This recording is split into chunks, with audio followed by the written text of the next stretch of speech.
Alrighty, so this is Susan Patton. Alright, I'm lying. This is Susan Patton. It is her, but it's like maybe 30, 20 years ago.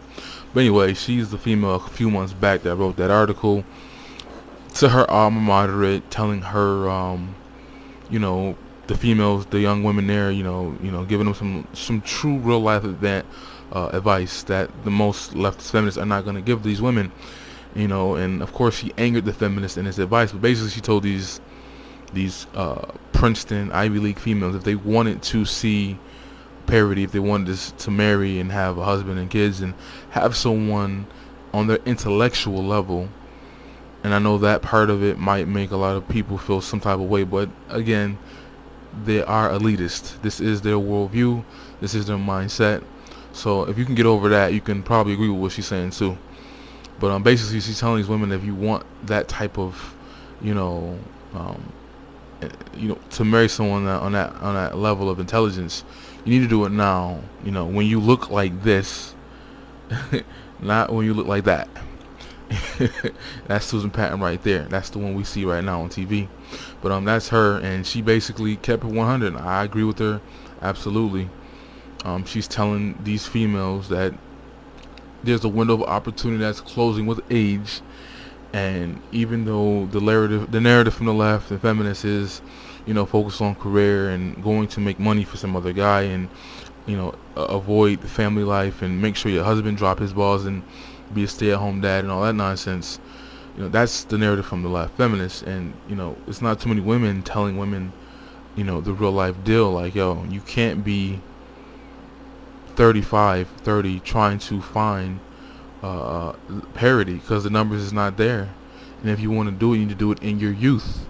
And of course there's always some chick gonna bring up the exceptions to the rules and the whole concept of the cougar, completely ignoring that situation only benefits men. Women still end up getting washed out and burned out at the end of the day. That situation works good when it comes to dating and having sex. It doesn't have anything to do with being married and starting families. The cougar's already been about that life. She's not a valid candidate for starting a marriage with and starting a family with. It's just, I don't see how young females don't get that. But anyways, the narrative to me used to be that, for the most part, that non-black women go to college to get husbands. Not that they necessarily find them in college, but they find them while they're in college themselves. Whereas black women go to college to get their degrees. And it seems that there's a paradigm shift where the Ivy League Beckies are doing the same thing. They graduate, they go 10 years into focusing on building their career and not having families, and then they get in that 30-year-old range, which is what the feminists are acknowledging. That's when women tend to dumb down their careers and fall back because of biology and choices, not discrimination. But basically, these women are doing the same thing, and she's kept it 100 with them, though. She said, if you want this, in context, though, if she's talking to women that went to her school, and she's talking to women who have sent her questions about this topic, and of course, we live in a culture that people lack critical thinking skills, so all the feminists are like, well, what about women who don't want to have kids, or women who want to be career goal oriented? Obviously this article, this segment is not to you. Obviously it's for the people who the young women who think about this and are curious about this, and they're only hearing one side of the story, and they're not having women actually be honest with them and showing them, like, yo, there's a trade-off in this. And there was an article I read a few months ago, or a couple weeks ago actually, where it was talking about the sacrifices and the things it takes to be that alpha, CEO, boardroom person, 1%er. Most women, the majority of women, over 66%, do not think it benefits to sacrifice family for those positions. So, we know that's true. We know that's reality. Yet there's a lot of people trying to push that narrative away, and they want to believe in the freaking fairy tales. And then you have, again, Megyn Kelly, though. There's a part in the segment I'm about to show you next where, again, she's letting emotion and feelings get in the way of logic and reason. She says that she doesn't like the idea of it being said that, women of her stature, because she's an elitist too, we need to marry somebody that are just as intelligent as us, or more intelligent than us. And Patton responded, that's not necessarily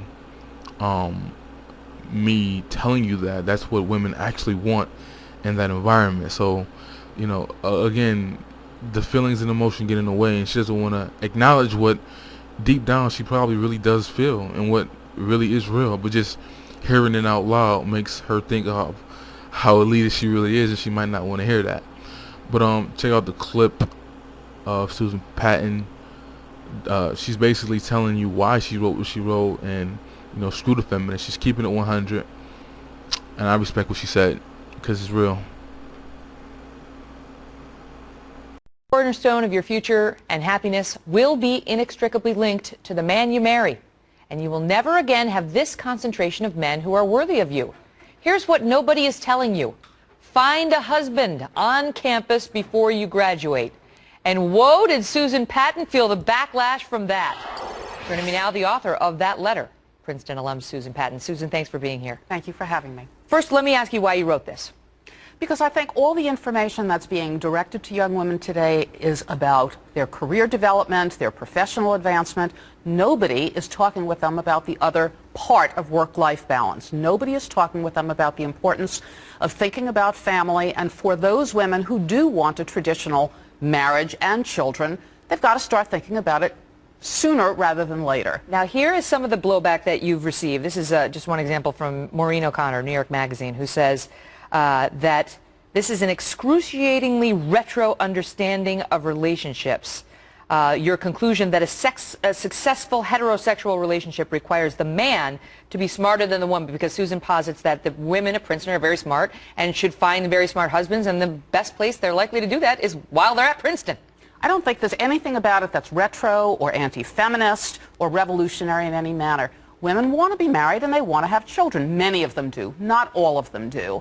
And very distinctly, my advice, and that's all it was, advice, nature of advice, take it, don't take it, it's all okay, was just start thinking about this sooner. I know so many women who graduate from these wonderful schools and invest the first 10 years after college doing nothing but professional development, building their careers. Now they're in their early 30s and they're starting to be panicked. Mm-hmm. It is controversial to suggest that we as women need to marry men who are smarter than we are, or at least as smart as we are, in order to find happiness. We don't need to. We want to. And if the women's movement has truly empowered us to make the choices that are best for us, this is one of those choices. Mm-hmm. And the women who are at Princeton and other Ivy League campuses and other extraordinarily well reputed universities of higher learning, they've invested in their academic achievement. They care about the pursuit of knowledge and the pursuit of excellence in a very real way. They didn't get to these campuses. And you're not saying women who didn't go to Princeton do not, but you're saying this is characteristic of the women who are at Princeton. And the advice was geared very specifically to the young women who are on the campus of my alma mater. Mm-hmm. That it went so viral so quickly makes me think this is a conversation that young women need to be having, because nobody is talking with them about this. This is another thing from the New York Magazine response, that it is an elitist assumption that finding an intellectual equal outside of an Ivy League campus is next to impossible. And Maureen O'Connor says that this is an embarrassing window into how Ivy Leaguers talk to each other. It's not impossible. You can certainly find a terrific person, a terrific life partner outside of Princeton. All I'm suggesting is that the concentration of these wonderful potential partners is greatest during your undergraduate years. From a sheer numbers perspective, the odds will never be in your favor the way they are here during these critical 4 years, to find not only, you know, a potential life partner, to find your best friends, to find people that you can grow in your life with and feel challenged by, to people who won't be threatened by you, people who won't be intimidated by your capacity for greatness. Because this has been a problem for many well-educated women, that Exactly. they find this doesn't necessarily turn out to be a turn-on to some men. And this and a fellow alum from Princeton, what is her name, Nikki Muller? Yes. She came up with this video piece, much of which we can't air because it's a little R-rated, but it's "I went to Princeton, B-word." And she shares your pain. Here's a little bit from that. So I play it dumb, and just in case you hate, I'll only name my college by the town of the state. You get intimidated when you learn my school? Well, you should. 'cause I'm smarter than you. But now, people who didn't go to Princeton, I mean, I went to Syracuse, which is the Princeton of upstate New York. They may respond to this by saying these elitist, snobby, Ivy League people who think they're better than we are, or the guys may be thinking that. I'm not suggesting anybody's better than anybody. I'm saying to the young women at my alma mater, if you want home, husband, family, start thinking about that sooner rather than later, because in this manner there is not equality between men and women. Men have a virtually unlimited window of opportunity to marry and have children. Women don't. Women clearly, there's a clear stop date, there's a clear end point to that possibility. So this is another thing you've been hit for, though, because the criticism is that your suggestion is you can only get a man as a woman if you look good and are on the younger side, even if you're smart. Not only, and if you're a man, you can always get a woman. Yes. Yes. You believe that's true? Yes, I do. Yes, I do, Megan. Yes, I do.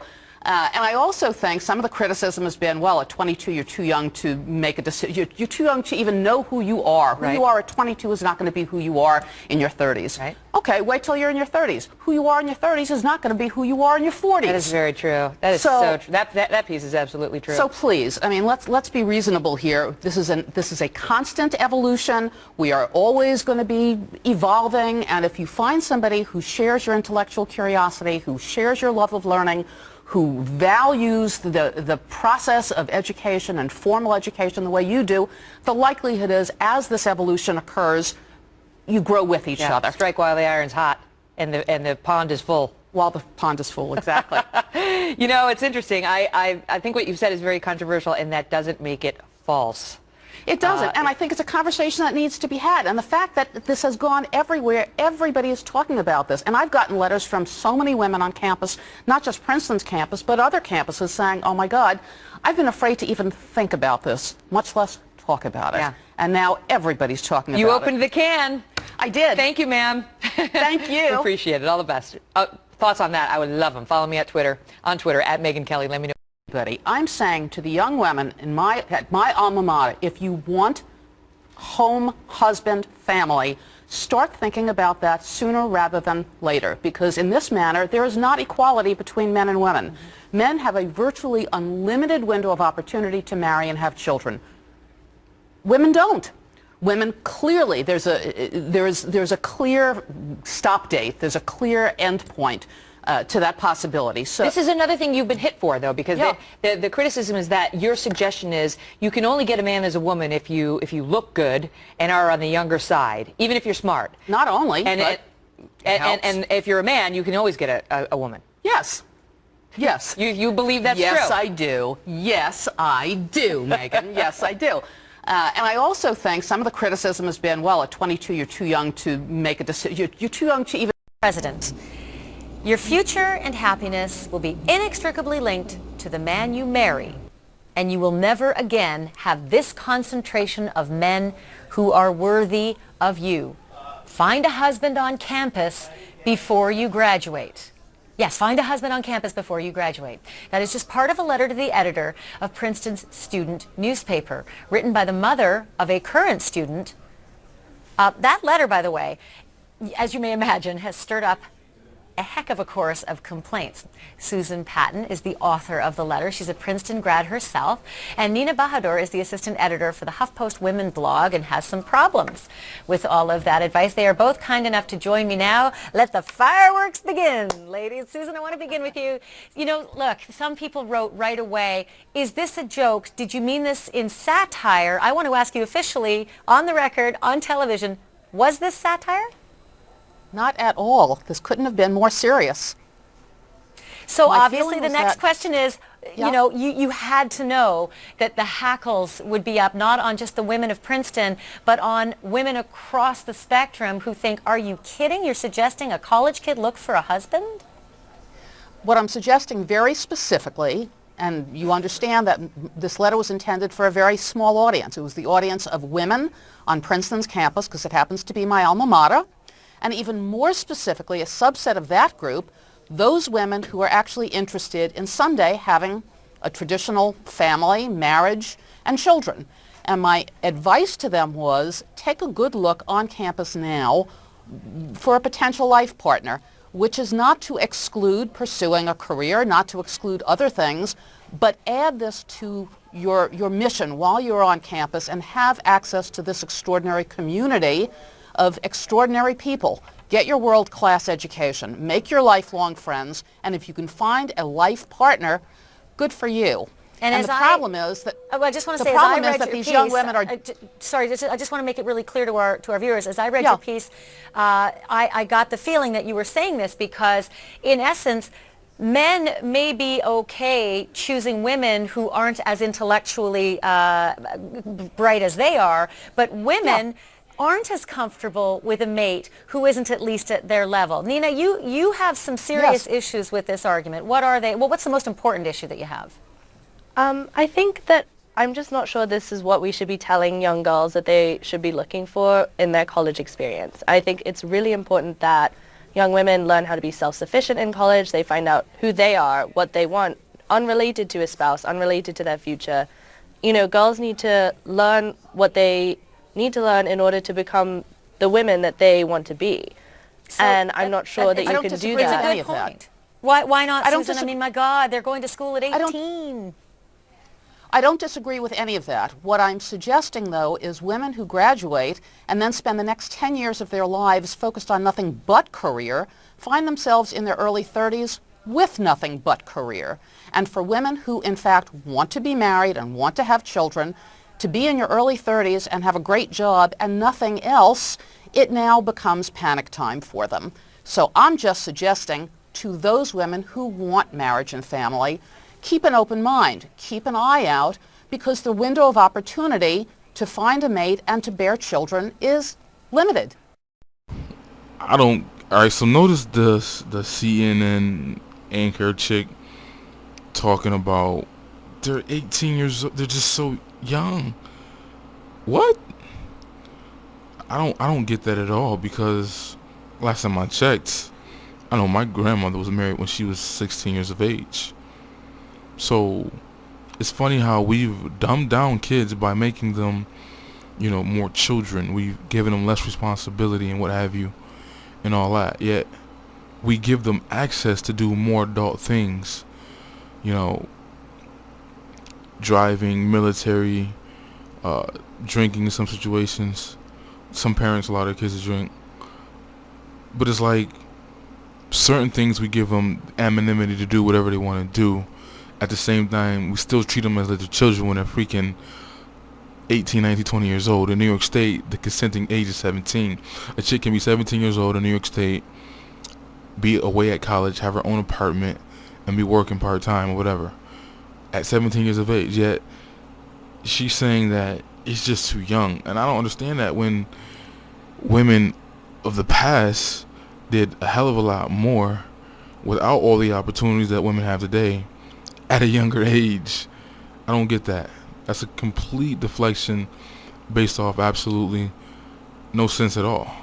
Then the typical young feminist chick right here says, you know, well, they're just too young, they shouldn't be talking about that, they need to be independent, to be on their own. And then when do they have this conversation though? When do they talk about this? When they're 30 plus, not married, when they're realizing that, you know, their clock is ticking and they want to have a baby even though they're not married. And that's when we get into this whole new form of single motherhood, which we still don't talk about, is when you have the, you know, the collegiate college grad chick who, you know, doesn't have time to find a mate, and she wants to have a baby because she knows that time is ticking. So she goes out and she has a baby, whether adopted or in vitro or what have you, and she's a single mom because she didn't want to have this conversation when she was 18, 19, 20 years old, which is when you should have it. So their refute to what she's saying makes absolutely no sense.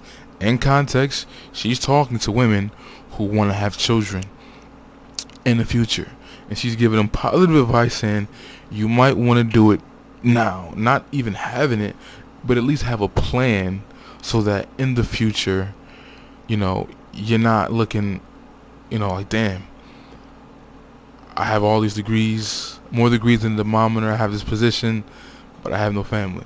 because nobody's gonna feel so bad for you when that situation happens. Nobody's gonna care.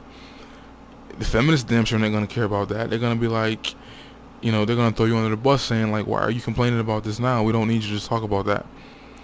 You know, traditional women aren't gonna have any sympathy for you because they say, hey, you were throwing, when I was starting my family and when I was doing those things, you were throwing shots at me as if I somehow let the feminist movement down or what have you by choosing to have a family or choosing a career that was less demanding of my time and attention, and I focus more on my husband and his provision, what have you. But I guess we'll see what happens. This story out front. Ladies, get a degree and a ring.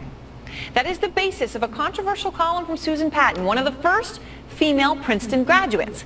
In a letter to the Princeton student newspaper, Patton, who has 2 sons, both of whom went to Princeton, advises the daughter she never had to, quote, find a husband on campus before you graduate. Smart women shouldn't marry men who aren't at least their intellectual equal. There's a very limited population of men who are as smart or smarter than we are, and I say again, you will never again be surrounded by this concentration of men who are worthy of you. But are these really words of wisdom? Out front tonight, the woman who wrote the article, Susan Patton, radio host Stephanie Miller, and CNN contributor Raihan Salam. All right, Susan, you stepped in it. Let me start. I did. Let me start with you. All right, you've been called an anti-feminist, an embarrassment, excruciating, regressive, but you stand by what you said. Oh, I totally stand by what I say. I don't think anything about this is anti-feminist. It's not retrogressive. It's not even radical. Women do aspire to having children and marriage. However, the messages that have been given to young women today are so totally focused on developing their careers. Nobody is saying to them, if in addition to your career you also want to be married and have children, you should really start thinking earlier about it than you might be planning to. All right, you're saying in addition to your career, and I understand that, but there's another way of looking at this. Some might say, let's look at the annual cost of going to Princeton. By the way, shock warning to anybody out there, I don't think it's worth going to those colleges anymore, but that's a separate issue. Princeton right now, $57,000 a year. And worth every penny. All right. And after 4 years, a minimum of $230,000. That's paying a lot of money to, as some might criticize you for saying, quote unquote, get an MRS degree. That's not at all what you're paying that money for. You're paying that money for a world-class education.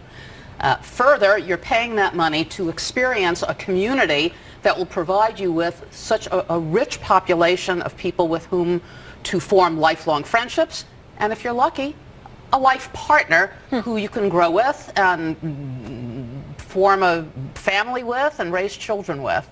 Stephanie, what's your response? Does she convince you, Susan? Wow, Erin. No offense, Susan. I feel like I got in that car from Back to the Future and we're in 1952.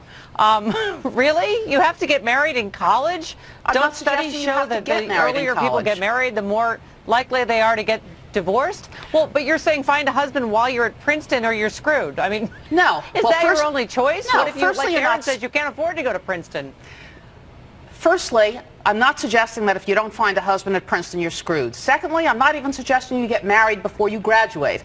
I'm suggesting keep an open mind, keep an eye out for who you're surrounded by during your undergraduate years if you're on Princeton's campus. Now, the idea that at 20 or 22 you're too young to be married because you don't know who you're going to evolve into by the time you're in your 30s, I get that. But if you delay marriage till you're 30, you don't know who you're going to evolve into by the time you're 40. So this is an ever-moving target. Susan, what doesn't change Susan, is that women have a limited opportunity within which to bear children of their own. So the idea that you spend the first 10 years out of college doing nothing but develop your professional life, you will find yourself in your early 30s or your mid-30s with nothing but a professional life. I'm just suggesting, take a good look.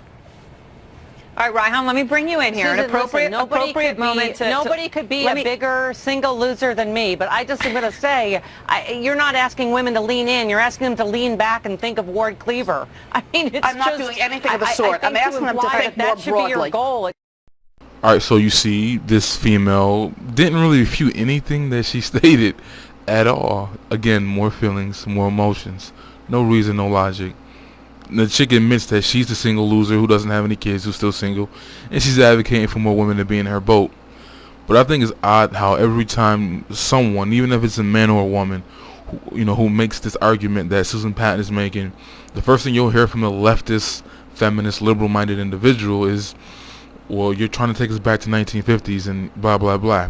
The hilarious thing about that statement is that a lot of modern American females who are these traditional / feminists, if I may, and I'll talk about that later, but they want the provision and the protection and the roles and the pedestals and the things of that nature of the evil patriarchy, when men put women on pedestals and they did things on their behalf. They want that part, but at the same damn time they want to be able to challenge them, to compete with them, to let him know that I don't really need you, but I want you when I want you. That's really the biggest issue right now. What I see with the current generation going up is that because the feminist chick is like, whatever, you don't have to deal with that, period, gone. But then when you have to deal with the modern American female who has, she's torn in the two directions of, the feminist narrative and then what she really wants deep down inside, and it's a war. And it's not a war for me because I wouldn't deal with it. Things would be set up front, and this is how it's going to be. And if it's not going to be like this, then we're not going to be together. That's just how simple it is. But it doesn't work that way for everybody. Everybody's not thinking about these situations. They don't have these conversations. So, and that's good that Susan Patton's telling women when they're young to have this conversation now. And don't be like the chick with the black hair next to her who's not married, still single, probably doesn't have any children. Yet she's defending that position to put more women in there. Top Ivy League university. A former Princeton grad is advising them that the best place to find a good mate for life is right under their nose on campus. Her message, marry a Princeton man. ABC's Lindsay Janis is here with the story. And Lindsay, you actually spoke with her. I did indeed. She says start looking for a husband your freshman year. It may sound like advice for a previous generation, something mothers might have said to their daughters in the 50s or 60s. But it's not quite that simple. It's the letter making waves not just on Princeton's campus, but across the country, because it's filled with advice like this. Here's what nobody is telling you. Find a husband on campus before you graduate. At first, I was shocked, but I do think there's some truth in what she's saying. Susan Patton, the author of the open letter, was one of the first females to graduate from the Ivy League school. It's not easy to get to Princeton. I'm just suggesting take full advantage of it. Her missive to women of her alma mater is sparking a barrage of snarky headlines on the internet. One reading, Princeton grad warns undergraduates to find their husbands now because the rest of the world is too dumb. It was just intended to suggest to these young women who are on campus today, keep an open mind. Look around you. These are the best guys. If the women's movement has truly done what it's supposed to do, it should enable all women to make whatever choices are appropriate for them, even if their choices are seemingly retrogressive. In the letter, Patton also says that although men regularly marry women who are younger and less intelligent, ultimately it will frustrate you to be with a man who just isn't as smart as you. I don't think you should be actively looking for your husband while you're at school here. One expert we spoke to said it's actually not bad advice. If you have similar value systems and you're both intellectuals, is it going to increase the chances that you'll have a successful relationship? Of course, that's a given. But what do Princetonian women think of Patton's advice? I don't think her entire point is completely wrong. Girls do want to date guys who are as smart or smarter than them, but in practicality, we are all way too young to be getting married now. So Susan Patton didn't follow her own advice and marry a Princeton graduate. She recently divorced. She does have two sons, guys. One who graduated from Princeton did marry one of his classmates, and one who goes there now. But see, that one student made an interesting point, because when I heard this story, the first thing I thought was what she said, that I was too young, personally, at 22 to get married then. But I guess she's advising otherwise. That's what a lot of the students said. All right, Lindsay, thank you. It seems like we have needed to have Exactly. for a long time, but it seems like you're surprised at how viral it went. I mean, you were giving advice to women like yourself. I was giving advice to a very, very small population, to the women on the campus of my beloved alma mater, Princeton University, and more specifically, only to those women who are thinking that in addition to career and whatever else they want in their lives, if they want family, if they want children, if they want a traditional marriage, this advice is truly meaningful, substantial, and important advice for them. So it was not intended for everybody, but I think the message has clearly resonated because this is a conversation we have not been having, that young women have not been having. How and why the topic of marriage has become taboo for educated young women is just an atrocity. And I think that the women's movement has done these women a huge disservice. Instead of empowering them, they've disabled them. I was on campus several weeks ago for a conference on women and leadership that featured women a huge disservice. Instead of empowering them, they've disabled them. I was on campus several weeks ago for a conference on women and leadership that featured Princeton's president, Shirley Tillman, talking with Anne Marie Slaughter, who of course wrote the piece in The Atlantic about why women still can't have it all. And it was followed by a breakout session that afforded alumni an opportunity to speak on a more informal basis with undergraduate women. I said to all of them as a group, there were maybe 8 of them, I said, do any of you want to be married and have children? And before they sheepishly raised their hands, they had to look around, make sure they weren't going to be alone in this. And I thought there's something fundamentally wrong that these wonderful women are afraid to say, yes, I do want to be married and have children.